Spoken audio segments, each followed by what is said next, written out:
जय हिंद एवरीवन। आज हम बात करेंगे बेस्ट बुक फॉर एनडीए। काफ़ी सारे बच्चे मेरे से बार बार पूछते हैं कि सर एनडीए के लिए कौन सी बेस्ट किताबें होंगी, हम किन किताबों को फॉलो करें, क्या करें या क्या ना करें। ठीक है, तो ये वीडियो उन बच्चों के लिए है जो एनडीए के लिए अच्छी किताब ढूंढ रहे हैं। उनका एक अलग अलग किताबों की तरफ रुझान रहता है, लेकिन वो बेसिक किताबों को नहीं देखते। तो आज हम बात करेंगे एनडीए के बारे में, बेस्ट बुक। एनडीए का जो आपका लेवल होता है वो बेसिकली 12th लेवल के क्वेश्चंस आपके पेपर में पूछे जाते हैं, इसे ध्यान रखिएगा। एनडीए में जो भी चीज़ें आ रही हैं वो आपके 12th लेवल पे होती है। एनडीए की अगर बेसिक की बात करें तो एनडीए में आपके दो पेपर होते हैं। पहला होता है आपका मैथ्स का पेपर और दूसरा होता है आपका गैट का पेपर। अब मैथ्स का पेपर जो होता है बेटा वो आपका 2 घंटे 30 मिनट का होता है, जिसमें आपको 120 क्वेश्चन करने होते हैं, मतलब 150 मिनट और 120 क्वेश्चन। और जो गैट का पेपर होता है वो भी 2.5 घंटे का होता है और उसमें आपको 150 क्वेश्चंस करने होते हैं, जिसमें 3 अलग अलग सेगमेंट होता है। पहला सेगमेंट होता है इंग्लिश का, जिसके 50 क्वेश्चन आपके पास पूछे जाते हैं। दूसरा सेगमेंट होता है साइंस का, जिसके 50 क्वेश्चंस आपके पेपर में आते हैं। और तीसरा सेगमेंट होता है आपका सोशल स्टडीज़ या जीके का, जिसके भी 50 क्वेश्चंस आपके पेपर में आते हैं। तो अब इनके लिए कौन कौन सी बुक्स होनी चाहिए उनको हम आपके साथ डिस्कस करते हैं। ठीक है, देखो पहली चीज़ तो अगर हम मैथमेटिक्स की बात करते हैं तो मैथमेटिक्स के लिए आपको एनसीईआरटी 11th और 12th की एनसीईआरटी को अच्छे से फॉलो करना है ना, क्योंकि बिना एनसीईआरटी के आप कॉन्सेप्ट बिल्ड नहीं कर सकते हैं। कभी कभी तो मैंने ये भी देखा है कि डिक्टो एनसीईआरटी के क्वेश्चंस थोड़े से चेंजेस के साथ आपके पेपर में पूछे जाते हैं। तो आपको क्या करना है, एनसीईआरटी को अच्छे से लगाना है। कभी कभी बच्चे बोलते हैं सर एनसीईआरटी से हमारा काम नहीं बन पा रहा है। तो देखो बेटा, देखो एनसीईआरटी आपने पढ़ लिया है ना, एनसीईआरटी से पूरा कॉन्सेप्ट क्लियर कर लिए, एक एक क्वेश्चंस लगा लिए। देन अगर आपको कोई और प्रैक्टिस बुक देखनी है तो आर डी शर्मा आप ले सकते हो। आर डी शर्मा जो किताब है एक अच्छी किताब है आपके प्रैक्टिस करने के लिए, है ना। और थोड़ा सा बच्चे और आगे जाना चाहेंगे तो मैं ये बोलूँगा कि भाई जेई मेंस के वो क्वेश्चन जो आपसे आसानी से बन जाए उन पर ज़रूर फोकस करिएगा। जो आपके एनडीए के सिलेबस से मिलते जुलते क्वेश्चन है उन पर फोकस करिएगा। तो अगर आप एनसीईआरटी पहले पढ़ते हो तो आपके कंसेप्ट बिल्ड होते हैं, काफ़ी सारी चीज़ आपको क्लियर हो जाएंगी। आफ्टर डेट अगर आप चाहते हो कि आपके कॉन्सेप्ट और अच्छे से बने तो आर डी शर्मा लगा लीजिए, आर डी शर्मा। ठीक है, इतना कर लोगे तो सफिशेंट है। लेकिन अब तुम चाहते हो कि भैया तुम्हारे पास ट्रिकी क्वेश्चंस के भी रहे तो जेई मेंस के पिछले 10 साल के क्वेश्चंस आप उठा लिए चैप्टर वाइज, और चैप्टर वाइज लेकर उनमें से जो आपके चैप्टर आपने पढ़ रखे, जैसे मैथ्स के 11th के चैप्टर्स बहुत अच्छे इंपॉर्टेंट होते हैं जो पेपर में काफ़ी क्वेश्चन बनाते हैं। 11th क्लास, 11th की 2 एनसीईआरटी है और 12th की 2 है। तो 11th में आपका ट्रिगो आता है, अलजेब्रा आता है ना, और आपका स्टैट्स आता है। ये सारी चीज़ें आप पढ़ सकते हो, जेई के क्वेश्चंस लगा सकते हो।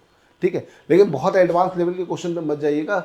नॉर्मली आपके पेपर में क्वेश्चंस बहुत लेंदी नहीं होते, बेसिकली डुएबल होते हैं, ट्रिकी होते हैं। ठीक है, इसको ध्यान रखिएगा। ठीक, चलो अब यहाँ से आगे बढ़ते हैं। तो बच्चों का ज्योग्राफी या जीएस के पार्ट पर बहुत सारी चीज़ें रहती है। तो भाई देखो मैं बता दूँ, ज्योग्राफी 20 क्वेश्चन आपके पेपर में बनाता है ना। 50 क्वेश्चन जो जीएस के आते हैं उसमें 20 क्वेश्चन कहाँ से आते हैं बेटा, ज्योग्राफी से आते हैं। तो ज्योग्राफी में आपका 11th और 12th की जो पुरानी ज्योग्राफी की किताब है 2020 से पहले की, उन किताब को पढ़िएगा। ठीक है, नई किताब का भी ऐसे ही दिखती है, पुरानी भी ऐसी दिखती है, लेकिन नई किताबों में कुछ चैप्टर्स हटा दिए गए हैं, जिसकी वजह से वो चैप्टर्स पेपर में कभी कभार पूछ नहीं जाते, तो आप कन्फ्यूजन में पड़ जाते हैं। भाई 11th क्लास में फिजिकल ज्योग्राफी है, 12th क्लास में ह्यूमन ज्योग्राफी है। अगर आपने इन बुक्स को अच्छे से पढ़ लिया है, अच्छे से समझ लिया है, तो आपके पेपर में आपको यहाँ से 20 में से 18 क्वेश्चन, 15 क्वेश्चन सीधे सीधे बनते हुए दिखाई देंगे। बस क्या है, आपको अच्छे से उसको पढ़ना है। अच्छे से पढ़ने का मतलब है, मतलब आपको एक डिटेल स्टडी करनी है। और ये बुक्स जो होती है थोड़ी सी महंगी होती है ना, 90 रुपये की, 100 रुपये की, 50 रुपये की, ऐसी किताबें होती हैं। आपको क्या, आपको 500 1000 रुपये वाली किताब चाहिए तो आप क्या करते हो, वही किताब खरीदते हो ना। जैसे बहुत सारी किताबें, अभी उसके बारे में ही बात करेंगे, है ना। चलो ज्योग्राफी का हो गया, अब साइंस की बात होगी।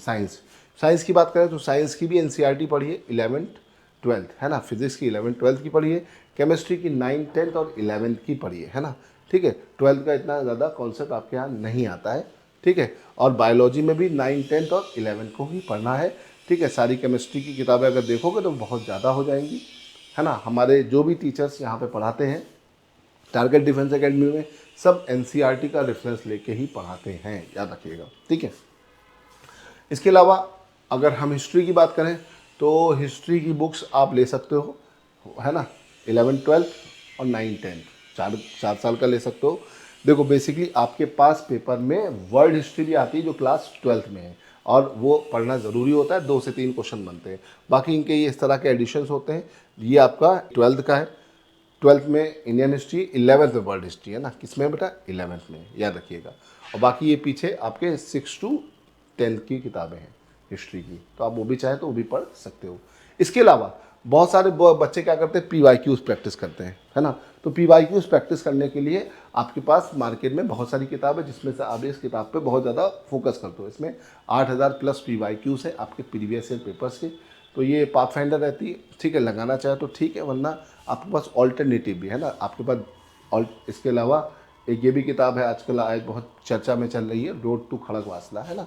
इस किताब में मैथ्स का अलग और गैट के अलग किताबें इसमें हैं, और इसमें सारे के सारे क्वेश्चंस का वीडियो सोल्यूशन है ना। ये किताब है। इसके अलावा दिशा पब्लिकेशन की किताबें हैं, तो आप PYQs लगा सकते हो, है ना। तो इस तरीके से आप चीज़ों को कर सकते हो। देखो अब क्या करना है, अब आपको NCERTs पढ़ना है बेटा। क्या पढ़ना है? NCERTs। और NCERTs पढ़ने के बाद आपको क्या करना है? PYQs लगाना है। PYQs लगाने के लिए आप चैप्टर वाइज PYQs पर फोकस करिए। क्या? चैप्टर वाइज, क्योंकि चैप्टर वाइज PYQs आपका बहुत ज़्यादा कॉन्सेप्ट क्लियर कर देता है।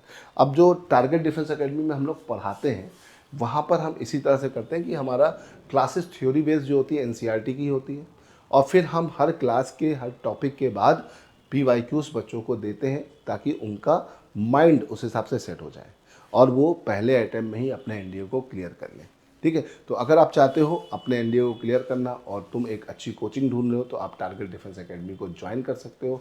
उसके लिए नीचे दिए हुए नंबर पर कॉल करके अपनी सीट आप बुक कर सकते हैं। तो बच्चों ये हो गया आपका किसके बारे में बात, ये हो गया आपका बेस्ट बुक फॉर NDA के बारे में, ठीक है। NDA की बेस्ट बुक एज सच कोई मार्केट में नहीं है, ठीक है। NCERTs पढ़िए और PYQs लगाइए चैप्टर वाइज, ठीक है। तो आप बहुत अच्छी तरह से अपनी तैयारी को बूस्ट कर सकते हो, ठीक है। इसी तरह के और यूजफुल वीडियो के लिए आप क्या कर सकते हो, हमारे चैनल को सब्सक्राइब कर सकते हो। जय हिंद।